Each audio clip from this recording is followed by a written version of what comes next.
A ideia aqui é mostrar para vocês que os dados que tem é que acontece mais ou menos próximo de 6 mil mortes por dia aí, né, nessa questão toda de acidente doente. O custo disso é um custo alto, né, para a sociedade, o custo humano, é um custo social muito alto, mas tem um custo econômico. E as empresas participam, só que elas não enxergam, elas estão vedadas, os olhos delas não enxergam. E isso traz prejuízo com a interrupção do trabalho, né, com retreinamento, ou melhor, requalificação do trabalhador, tudo mais. Bom, o Brasil gasta próximo de 40 bilhões de reais por ano com atendimento de saúde, previdência, em queda da produção com relação aos acidentes e acidentes de trabalho. A gente tem que ter uma reflexão, pessoal, desse quadro, desse panorama, por que isso é assim? Certo? Quando a gente tem aí um volume de estudo, de conhecimento para mudar essa realidade? Por que nós temos tantos instrumentos jurídicos, diretivas técnicas nacionais e internacionais, e a gente continua tendo isso? Nós temos informação, nós temos gente preparada, e isso continua acontecendo. A solução nós temos é inverter essa situação. Para inverter isso, nós temos que ser diagnósticos, né? Nós temos que ser, inclusive os sindicatos têm que ser profissionais nessa questão. Não é o achismo. Na hora que nós vamos sentar para negociar, não é o acho que tem. Nós temos que ter números reais.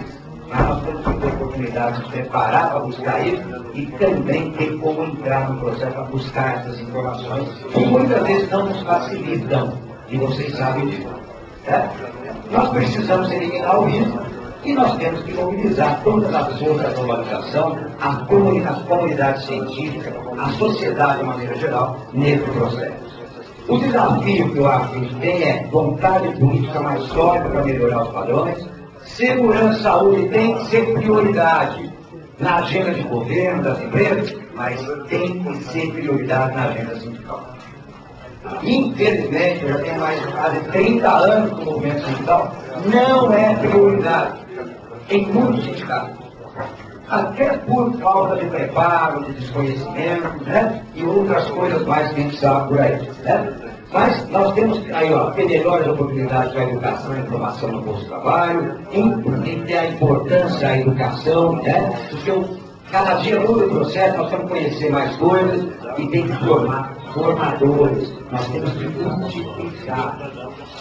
Desafio, melhorar a sensibilização sobre a questão de segurança. Pessoal, a sociedade não está sensibilizada para a morte de trabalhador. Nós não estamos totalmente. Se morrer um trabalhador, nós aceitamos muito naturalmente como se aquilo fosse parte do processo de trabalho. Cai um avião cheio de passageiros, é uma promoção nacional. Cai um avião da TAM, cada 20 dias com trabalhadores não alcançados. Mas morre um lá em Belém, outro lá em Porto Alegre. Ninguém, a sociedade não está sensibilizada para essa questão. E aí nós temos que ter a responsabilidade do governo, das empresas e dos trabalhadores que têm também a sua parte de ser a responsabilidade desse processo. No futuro, nós temos que nos preocupar. Vamos piorar os riscos físicos. Né? Nós vamos estar expostos a radiações ou a trabalho mais pesado, ok? Nós vamos ter riscos biológicos cada vez mais aumentados, riscos de infecção cada vez maior. Outra coisa que nós temos que começar a pensar, como eu falei, é o envelhecimento, né? Cada vez mais de trabalhadores de mais idade permanecendo no meio de trabalho, né? Que vai precisar ser reabilitado em alguma outra função. Okay? Não é demissão, não é mandar o cara para ir aposentar, não, pessoal. Cadê a solidariedade? Doente e pessoal com mais idade merece o mesmo espaço de trabalho que nós todos estamos tendo. E isso nós temos que tomar uma oportunidade. E a questão de gênero, né? Mulheres têm determinadas situações, né? As mulheres estão sendo em muitos locais discriminadas, muito assédio moral, né? E aí nós temos que ver que tem determinado tipo de risco que mulher não pode estar exposta. E nós temos que começar a identificar. Okay? E o aumento da economia o aumento da economia informal, e também nós vamos ter que pensar como que a gente vai levar essa discussão do trabalhador informal. Pessoal, nós temos responsabilidade. Vocês são metalúrgicos, e a gente sempre ouve o seguinte: metalúrgico puxa as demais categorias. E nós temos que começar a pensar o seguinte: como que a gente trata o pessoal da informalidade? Do pagador de carro lá, do cara que está vendendo na rua. Como que é isso? Qual é o direito que ele tem?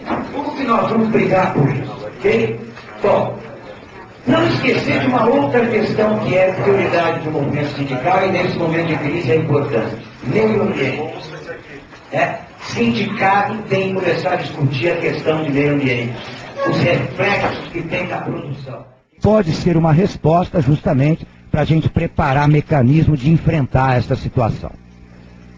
Eu quero só finalizar com vocês e mostrar uma situação que nós encontramos aqui em Curitiba, 5 minutos para não atrasar com vocês, do que nós encontramos em Curitiba com relação à Volks. E aí eu peço que o pessoal me ajude em algumas situações. Não são situações tão recentes, mas mostra que desde 2000, 2001, nós estamos brigando com a Volkswagen. E naquela época, em 2001, eu peguei 53 casos que procuraram o sindicato naquela época e fizemos uma análise justamente para começar um processo de negociação com a Volkswagen. Nós já tínhamos denunciado, já tinha todo um processo, mas nós falamos assim: vamos tentar negociar e ver se a gente consegue alguma coisa. Por quê? Porque os trabalhadores não tinham reconhecimento da doença como doença do trabalho, vinham para o sindicato, nós emitíamos a carta, o sindicato emitia a carta, e aí entrava no confronto, ia para a justiça e o trabalhador ficava um tempão e muitas vezes o INSS jogava contra e não reconhecia. Então nós fizemos uma análise muito pequena em 2000 e 2001 de 53 casos e a faixa etária das pessoas que estavam ficando doentes. Infelizmente tinha 12 casos que nós não soubemos a idade, então isso acaba prejudicando um pouco. Mas a gente pode ver aqui que de 20 a 30 anos, você vê, até 35 anos é aonde tinha mais trabalhador doente, que é a faixa etária da nossa população trabalhadora. Bom, por tempo de serviço, e aí que era a discussão, porque qual era o problema do pessoal? Era problema de lerdorte, problema de dor em membro superior, em ombro. Coisa que acontece com frequência com o montador. Pelo tipo de posição, pelo ombro elevado, pela postura, pelo ritmo, pela intensidade. E quando a gente vai lá fazer perícia, como assistente técnico trabalhador, a linha está passando que é uma tranquilidade, a passo de tartaruga. E isso não é a realidade. Então, vejam aqui que mesmo até 1 ano de trabalho, nós já começamos a ter trabalhador doente. Coisa que as pessoas não acreditam e acham que não, que tem que ter 1, 2 anos. Mas entre 1 e até 2 anos, 20 trabalhadores ficaram doentes, num total de 53. Só de uma análise que não é estatisticamente representativa, numa população que nós tínhamos naquela época de 3 mil e poucos trabalhadores, se não me engano, eu acho que era mais ou menos isso, 4 mil, Bom, veja, os setores que, desculpe se aqui não representar na realidade vocês, porque é o que o trabalhador falava. Então tinha lá 12 no setor de armação, não sei se é isso mesmo, pessoal. Montagem na pintura, na estamparia, e 19 não constar. Mas a gente já sabia mais ou menos aonde que estavam os problemas, e a gente tinha que ir lá diretamente nesse setor. E aqui, o que o cara fazia, tentava, era lixamento, polimento, e nós tínhamos, inclusive, nós pegamos um trabalhador que tinha problema, eu não sei se foi lá na Volkswagen também, mas os processos também não são tão diferentes. É que no final ele tinha que subir num banco lá perto do carro e ele tinha que passar a mão, não sei como que é esse processo, em cima do capô lá do teto do carro por fora, para tentar ver se não tinha, ou fazer um polimento, ou até para ver se não tinha alguma. Aquilo ele tinha que ficar com o ombro elevado e fazendo essa coisa aqui. Então isso é o que gerou a doença. E aí, para convencer a empresa que isso gerou a doença, aí é a briga total que nós tivemos. E aí, pessoal, o grande problema é que desses 53, 16 já tinham sido demitidos. tá? Mas alguns estavam afastados, outros não, mas o afastamento estava com B31, doença comum, e não como doença do trabalho, que é o grande problema que nós enfrentamos. O que nós fizemos naquela época? Tentamos fazer. Nós tentamos um acordo coletivo para a promoção da segurança e saúde, porque quando você vai fazer algumas negociações, vocês sabem mais do que eu, tem determinadas coisas que você tem que usar na linguagem da empresa, né? Você não pode usar só na linguagem sindical do trabalhador, você tem que dar uma adequação com eles para nós conseguirmos atingir o objetivo. Então, por exemplo, enquanto nós falamos trabalhador, né? A empresa hoje, coisa que eu não aceito e não admito, dirigente sindical ou trabalhador falar que ele é colaborador, ele não é colaborador, ele é trabalhador. Não mudou a definição. Colaborador é para colaborar com o lucro da empresa. Né? Então nós temos que tomar um pouco de cuidado, né? Porque isso é comum a gente falar muitas vezes dentro da empresa, porque a gente está aceitando, está absorvendo o que a empresa está mudando a nossa cabeça. Né? Porque é termo moderno que nada, né? Não é termo moderno. Né? Pode ser moderno para eles. Então é melhor nós ficarmos no clássico, no conservador, trabalhador. Mas, diante da legislação, muitas vezes tem que usar o termo empregado, né? Que é a relação que eles aceitam mais. Né? Trabalhadores eles dizem que já inclui o terceiro, tal e tudo mais. Bom, tomar cuidado com essas parcerias. Tem uma, não vou falar aqui, mas vocês sabem.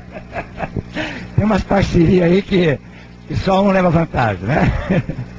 Então, nós estávamos propondo neste acordo em constituir uma comissão bipartite permanente de negociação, né? Coisa que quando eu estive no Ministério do Trabalho, a gente conseguiu em determinadas negociações nacionais constituir e funcionou, né? Mas a gente tentou trabalhar aqui justamente para nós criarmos, e até utilizei uma terminologia que tem gente que tinha, eu não sei se tem ainda, porque isso aí foi lá em 2000 e alguma coisa, que eu acho que no ABC ou em algum outro sindicato que se usava, nós não usávamos, não era aqui claro que acho que como que a representação interna, mas acho que não era a representação interna de empregados, como que era, não era o SUR, né? E eu acho que era eu acho que São Paulo que usava mais, o estado de São Paulo acabou usando mais, mas a gente tentou usar uma representação interna. Por quê? Porque nós temos a comissão de fábrica e nós temos a CIPA. E nós tínhamos que criar um instrumento que todos pudessem participar, né? Porque senão vai ficar só na CIPA e a CIPA muitas vezes é manipulada, né? Tem que tomar um pouco de cuidado. Então nós começamos a pensar em umas reuniões desse sentido, com garantia de emprego para quem participasse desse processo, mas principalmente era para nós estudarmos as doenças que vinham acontecendo na empresa. E era um processo de negociação que eu, como médico do sindicato, sentaria com os médicos da empresa para discutir caso a caso, né? Para tentar reverter os casos que eles não estavam reconhecendo. E esta era uma questão que a gente tinha que pensar e tinha que trabalhar, né? Era uma maneira de negociar. Fizemos o acordo, mandamos, foi para São Paulo, voltou de novo, veio. Daí de repente eles caíram fora e não quiseram, né? E usaram um monte de desculpa para não querer fazer. Logicamente que isto traz alguns problemas.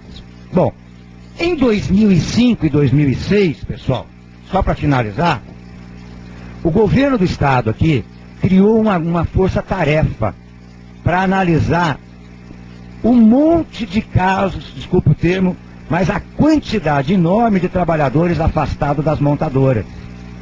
E muitos deles não estavam reconhecidos como doença de trabalho. Era B31, doença comum, auxílio previdenciário. Tá? Só para vocês terem uma ideia, na Volkswagen nós tínhamos 450 trabalhadores afastados. E olha aqui, ó, ativos desses aqui, ou doentes, melhor dizendo, né? 120, afastado com B31, 127, B91, que é doença do trabalho, 57, 42 CAT somente emitida pela Volkswagen, tá? Desligados, 97, tá? E aí, fazer o que com o trabalhador demitido? Como que a gente tinha que trabalhar? Então, isto aqui, a gente tem aí relatórios e mais relatórios, começamos a trabalhar, conseguimos reverter alguns casos, depois não deu certo. Hoje, nós continuamos, e pela tabela que o Jamil me mostrou, todos vocês têm naquela tabela lá o número de trabalhadores e tem um número de trabalhador afastado. Pelo que eu observei, em torno de 10%, né, que para mim deve chegar a quase 15%, e nós devemos ter um grande número de trabalhadores trabalhando doente, que é um novo termo que vocês vão usar, que é o presenteísmo. É o trabalhador que vai trabalhar doente, com medo de ser demitido, ele não procura ambulatório nem o serviço médico da empresa. Né? Então nós devemos ter muito trabalhador nesse sentido.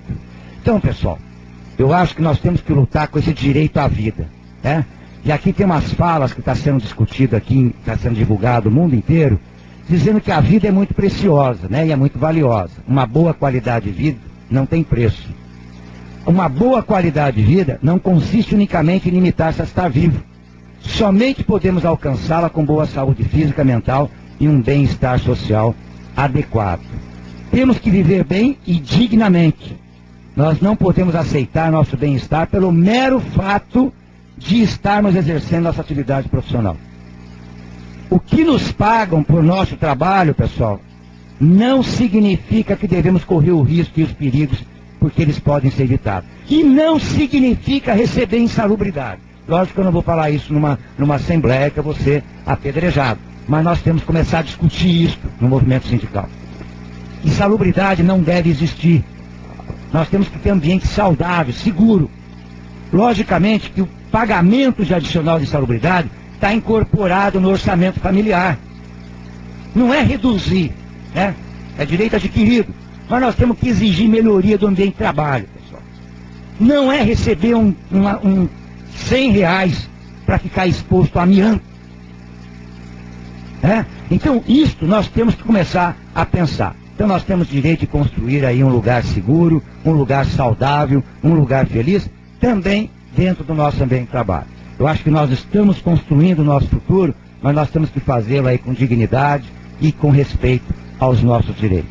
Obrigado pela atenção de vocês. Está ali o meu e-mail se precisar.